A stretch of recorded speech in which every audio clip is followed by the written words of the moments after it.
My lesson today is going to be a little bit different from what you're probably used to. If you've ever heard me preach before, then you're probably used to a certain way of me speaking. I usually have my binder up here and all of my lessons completely written out.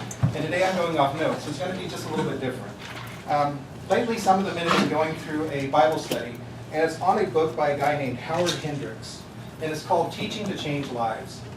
And as we've been going through this book, I found a lot of areas in my life where I have shortcomings, whether it's my personal life or in the way that I get up here and preach. And so in my lesson today, I'm going to try to incorporate some of those things that we've been studying. So we'll see how it goes. In the third chapter, we looked at some statistics on how people learn. And I just want to look at those really quickly before we get into the lesson. It told us that we retain up to 10% of the things that we hear, which isn't very good. I mean, when somebody gets up here and talks, that means we're only remembering about 10% of the things they say. But they say that that statistic improves quite a bit when you add things like visual aids, PowerPoint, or different things like that. People retain up to 50% when you add things like that. But they say the sweet spot is when we actually do something, where people retain up to 90% of the things that they actually do. And so for my lesson today, I want to try to incorporate all three of those things into the lesson. So we'll see how it goes. Leprosy. We've all heard of it. We all kind of know what it is, but it's not really something that we have to deal with today. It's not like there are leper colonies in the United States. It's not like there are people walking around on the streets with leprosy. It's not something we deal with because it's completely curable. But in biblical times, it was quite a bit different. So what was it like before there was a cure? Smith's Bible Dictionary said this. It began with little specks on the eyelids or on the palm of the hand, and gradually spread over all the different parts of the body, bleaching the hair white wherever it showed itself, crusting the affected parts with shining scales, and causing swelling and sores.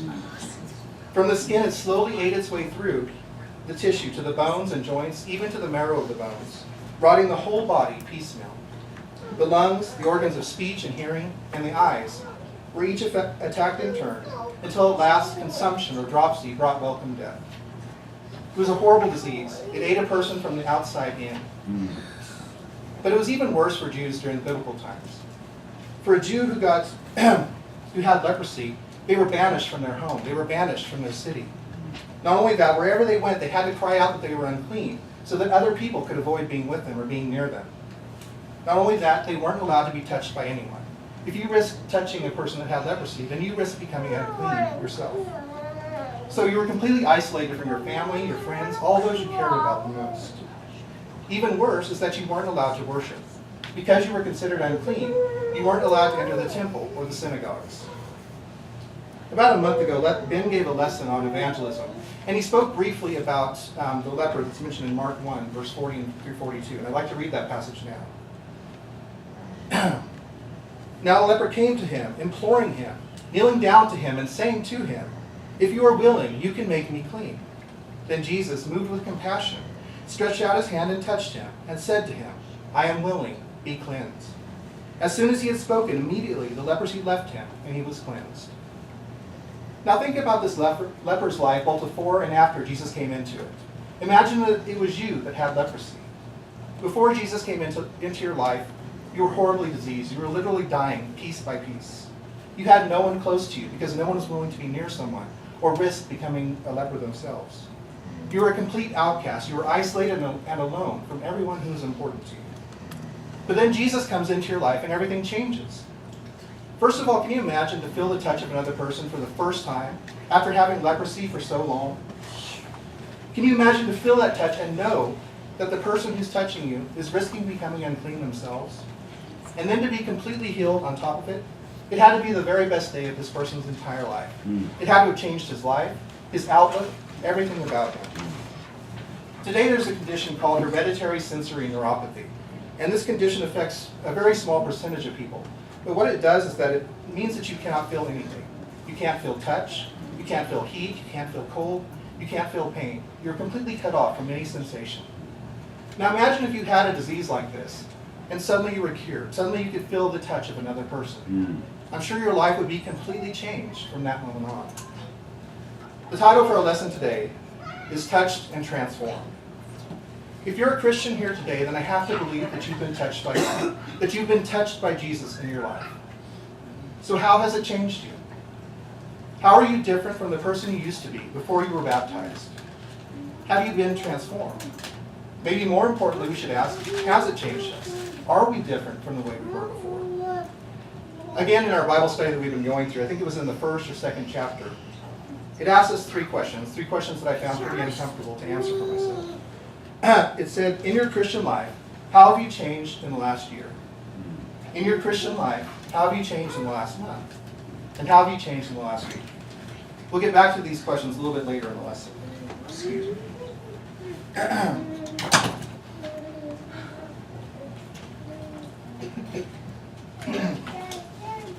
In 1879, First Officer Fletcher Christian, along with several members of the ship Bounty, mutinied against their captain and crew.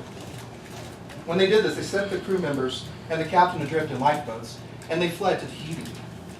When they were in Tahiti, quite a few of the crew members left, but 9 of the Englishmen, along with 6 Tahitian men, 11 Tahitian women, and 1 child, resupplied the Bounty and set sail again. They were looking for a place that they could hide.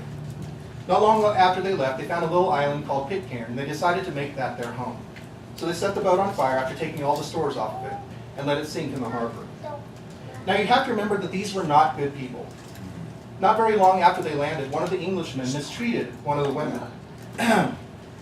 This led to a rebellion that lasted for 4 years. During those 4 years, all of the Tahitian men were killed, and 5 of the Englishmen. Now, you'd think that was bad enough, but not long after that, one of the Englishmen learned how to distill alcohol from one of the local plants. So pretty soon, all 4 of the Englishmen were drunk all the time. One of them got so drunk one night that he fell off a cliff and died. Another one was so unpredictable and so violent when he was drunk that the other 2 decided to kill him in his sleep, which left 2 men, Alexander Smith and Edward Young. They finally came to their senses because they realized how bad the alcohol was for them. So they destroyed the still and all the alcohol in the island. Now for Young, things continued to get worse. Pretty soon he contracted tuberculosis and was very sick. So Smith took him to the women to care for him, which left Smith all by himself. So one day when Smith was bored, he took inventory of what was left from the Bounty. And while he was looking through, he found a Bible. Now this didn't do him very much good because he didn't know how to read. But he was determined. He decided that he was going to learn. And so he went to Young and asked him to teach him. So over the course of the next 2 years, Smith learned how to read. He read the Bible from cover to cover. Even after Young died, he continued to read. He continued to study. And he found out just how important the Bible is to us. He taught the children and the mothers how to read. He taught them about the Christian faith. He taught them about prayer. He established regular prayer times. And he established a Sunday worship service. In 1808, and I skipped a slide, sorry. In 1808, 29 years after they landed, they were found by an American ship. When the crew landed, they were amazed to find 35 English-speaking people of Polynesian descent, all practicing the Christian faith. One visitor noted about the people who lived there. He said, "It was with great gratification that we observed the Christian simplicity of the natives. They appeared to have no guile. Their cottages were open to all, and all were welcome to their food." And another visitor said, "If God can use his book to convert the inhabitants of Pitcairn Island through an illiterate, rehabilitated drunk, that book can transform our lives as well." Now think about who Alexander Smith was. He was a mutineer. He was a traitor to his captain and to his country. He was an alcoholic. He was a very violent person. He was even a murderer. And yet, once he found that Bible, he was touched by God. He was changed. His entire life was transformed. If we're a Christian today, shouldn't we be different as well? Shouldn't we be transformed? And if so, how? For just a few minutes, we're going to look at a few passages from the Scriptures. And as we go through these, as I was studying this, I looked into a bunch of different translations, and I tried to pick the one that I thought brought out the meaning of the passage the best. So we'll be bouncing around between different translations. In Colossians 3, verses 9 and 10, it says, "You have left your old sinful life and the things you did before. You have begun to live the new life, in which you are being made new, and are becoming like the one who made you. This new life brings you the true knowledge of God." Also in 2 Corinthians 5, verse 17, it says, and this is in the Message, "Because of this decision, we don't evaluate people by what they have or how they look. We looked at the Messiah that way once and got it all wrong, as you know. We certainly don't look at him that way anymore. Now we look inside, and what we see is that anyone united with the Messiah gets a fresh start, is created new. The old life is gone, a new life burgeons." So if we're a Christian today, how are we supposed to be different? Well, this verse tells us that we're supposed to have a new way of thinking. We're not supposed to think like we did before when we were sinful. We're supposed to be more like Christ. In Galatians 2, verse 20, it says this: I was put to death on the cross with Christ, and I do not live anymore. It is Christ who lives in me. I still live in my body, but I live by faith in the Son of God, who loved me and gave himself for me. So again, how are we supposed to be different once we become Christians? As this verse tells us, we are not supposed to be the same anymore. We are supposed to live our lives in such a way that we are living purely, enough so that Jesus can live inside of us. In Romans 12, verses 1 and 2, it says, so here's what I want you to do, God helping you. Take your everyday, ordinary life, your sleeping, eating, going to work, and walking around life, and place it before God as an offering. Embracing what God does for you is the best thing that you can do for him. Don't become so well adjusted to your culture that you fit into it without even thinking. Instead, fix your attention on God. You'll be changed from the inside out. Readily recognize what he wants from you and quickly respond to it. Unlike the culture around you, always dragging you down to its level of immaturity, God brings the best out of you, develops well-formed maturity in you. So again, how are we supposed to be different once we are Christians? As this verse tells us, the way we live, everything we do, the way we talk, all of our actions should be such that we wouldn't feel ashamed setting them before God as an offering. It also tells us that we shouldn't become so accustomed to the world that nobody can tell us apart from the world, that we are supposed to be completely different. Now let's turn to Galatians 5, verses 19 through 25. And we're going to start with verses 19 through 21 and read those first from the Message. Because I've read this passage quite a few times in my life, but this is the first time that I've really understood what it's talking about, and the meaning has really come out to me. It says, it is obvious what kind of life develops out of trying to get your own way all the time.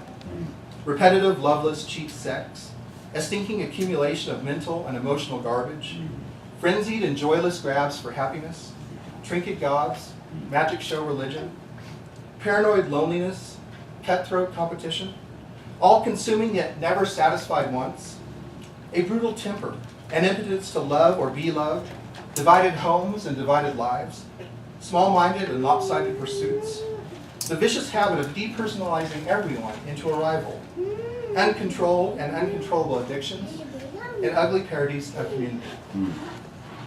Now let's look at the verses 22 through 25, and this time I'll read from the New Century Version. I warn you now, as I warned you before, those who do these things will not inherit God's kingdom. But the Spirit produces the fruit of love, joy, peace, patience, kindness, goodness, faithfulness, gentleness, and self-control. There is no law that says these things are wrong. Those who belong to Christ Jesus have crucified their old sinful selves. They have given up their old selfish feelings and the evil things they wanted to do. We get our new life from the Spirit, so we should follow the Spirit. So again, as Christians, how are we supposed to be different? I think that Paul gives us a very specific answer in this passage. On the left-hand side is a list of things that he doesn't want us to do anymore, sinful things that we need to get rid of in our lives. And on the right side of the passage, he gives us a list of things that he wants us to add to our lives, things that he wants us to use to enrich ourselves, to become better Christians. Our next passage is found in Matthew 5, verses 13 through 16. And again, this is one that's really familiar to most of us. But I'm going to read from the Message because I like how it puts it, and it brings it into a new light for me anyway. It says, let me tell you why you are here. You're here to be salt seasoning that brings out the God flavors of this earth. If you lose your saltiness, how will people taste God? You've lost your usefulness and will end up in the garbage. Here's another way to put it. You're here to be light, bringing out the God colors of the world. God is not a secret to be kept. We're going public with this, as public as a city on a hill. If I make you light bearers, you don't think I'm going to hide you under a bucket, do you? I'm putting you on a light stand. Now that I put you there on a hilltop, on a light stand, shine. Keep open house. Be generous with your lives. By opening up to others, you'll prompt people to open up with God, this generous Father in heaven. So again, how are we supposed to be different once we become Christians? This verse tells us that everything about us should exude godliness. Everything about us should be something that people can look at and see God reflected in the way we act and behave. That we should be the shining lights to the world that we're told here in this passage. In one of his books, Max Lucado wrote a short story about a lady who had a small house in Ireland. And I think this story really goes along well with this passage of scriptures we just read. She was a very wealthy woman, but she was also cheap. She didn't like to spend her money. So it's really surprising to everyone who knew her when she decided to be one of the first people who signed up for electricity in her neighborhood. Now, after the install, the meter reader visited, and he asked her if everything was working well, and she said it was. He was a little confused, so he asked her, "I'm wondering if you can explain something to me. Your meter shows scarcely any usage at all. Are you actually using your power?" "Certainly," she answered. "Each evening when the sun sets, I turn on my lights just long enough to light my candles, and then I turn them off again." Lucado continued when he wrote this. He said, "Crazy, huh? Tapped into power, but not using it. House connected, but not altered. Don't we make the same mistake as Christians? We too, baptized, but our hearts unchanged, are connected, but we're not altered. Trusting Christ for salvation, but resisting his transformation. We occasionally flip the switch, but most of the time we're content to live in the darkness." Lucado posed these questions. He said, what would happen if we left the lights on? What would happen if we not only flipped the switch, but lived in the light? What changes would occur if we set about the task of dwelling in the radiance of Jesus Christ? Excuse me.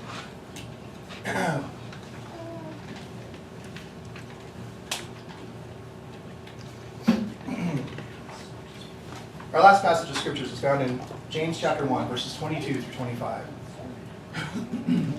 "Do not merely listen to the word and so deceive yourselves. Do what it says.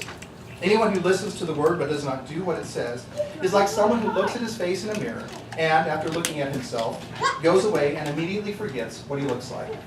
But whoever looks intently into the perfect law that gives freedom and continues in it, not forgetting what they have heard but doing it, they will be blessed by what they do." So again, how are we to be different once we're Christians? I think this passage is pretty clear. When we do what God tells us to do. When we are obedient to the gospel that we've been given. At the beginning of the lesson, I talked about some statistics on how people learn. And I just want to review those once again. We were told that we remember up to 10% of the things that we hear. And so today we've looked at several different scriptures. We've talked about how people, once they're Christians, need to be transformed. They need to be changed. They need to become new beings. We also know that people retain up to 50% of the things they see. And so we've looked at several different stories, some illustrations that were helpful to us. We've talked about how a violent alcoholic murderer became a force for Christ.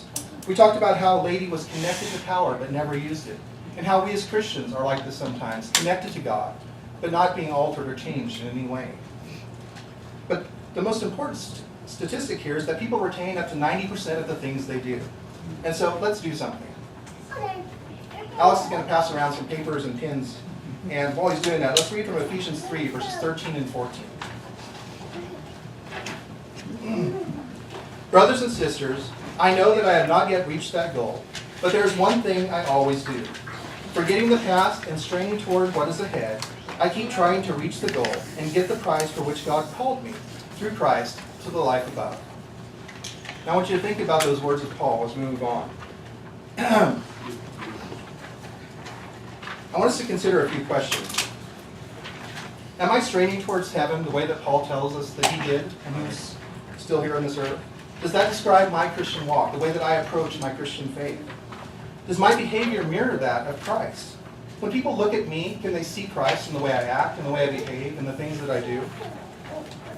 Since I have become a Christian, have I changed or grown or improved in any way? Has my Christian life grown or changed or improved in any way over the last year? Also ask ourselves, has it changed over the last month? Or has it changed over the last week? And for just 2 minutes, I'd like you to go ahead and take this paper that Alex is handing out and write down your answers to these questions.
All right, now that we've all written down our answers, do you feel good about how you answered these questions? I know that I did the first time I went through it, and I still don't feel good about my answers yet. And so for the rest of our exercise, I want us to take 5 more minutes, and I want you to just write down some ways that you would like to grow or change or improve as a Christian. Just brainstorm and write down as many ideas as you can in the next 5 minutes.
right, that's been 5 minutes. Felt like forever to me. I don't know about you. Yeah.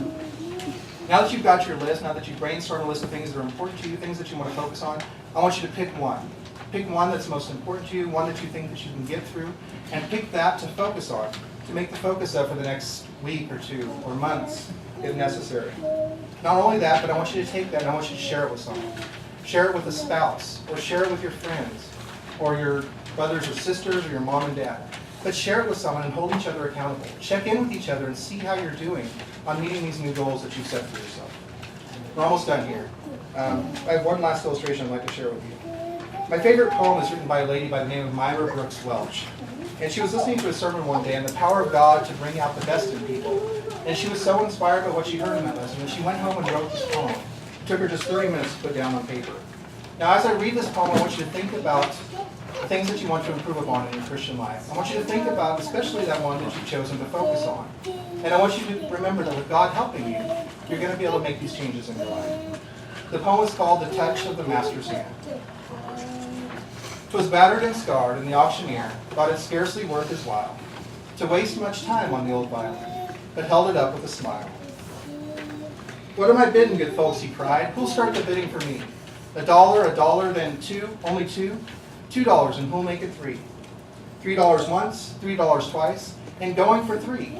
But no. From the room far back, a gray-haired man came forward and picked up the bow. Then, wiping the dust from the old violin and tightening the loose strings, he played a melody pure and sweet as a caroling angel sings.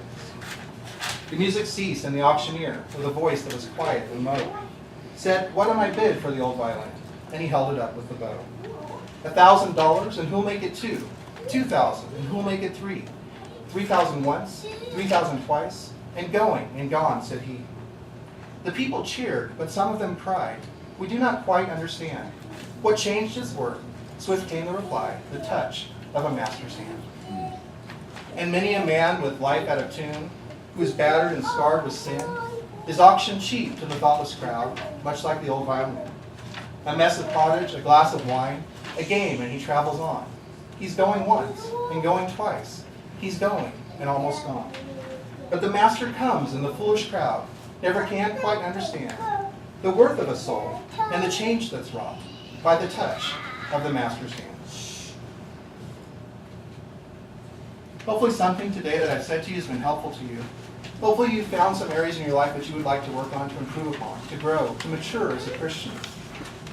We never like to close the service without first offering an invitation. If you're here today and you've never obeyed the gospel, you've never felt the touch of God in your life, there's no time like the present. Today we can add you to the church if that's something that you're interested in. Or if you're here today and you're struggling with sin in your life, you're struggling with some problems, or just need the prayers of the brethren, we can also take care of that. If you're in either class, please come forward as we stand and as we sing the invitation.